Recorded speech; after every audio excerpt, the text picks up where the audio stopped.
to work a double crochet 3 together, so that's if you want a sharper decrease in your work quicker than a 2 together, which is often used in toys to help with the shaping.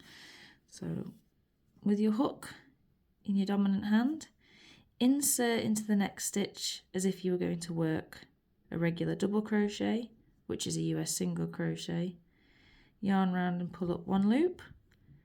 Now instead of finishing that, you're going to go into the next stitch. So here we've gone into this one, we're now going to work into this one, yarn round and pull up again, and then so that we've worked into 1, 2 stitches, and then we're going to work into a 3rd stitch, hook through, yarn round, pull up. You should have 4 loops on your hook, yarn round and draw through all 4 like so. And can you see that's made a sharp decrease, 3 stitches together.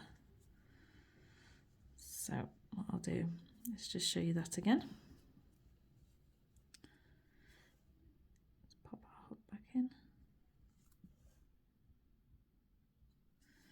So to work a double crochet 3 together, insert into the 1st stitch, yarn round, pull up, into the 2nd stitch, yarn round, pull up, into the 3rd stitch, yarn round, pull up, 1, 2, 3, 4 loops on your hook, yarn round and draw through all 4, and that is your double crochet 3 together.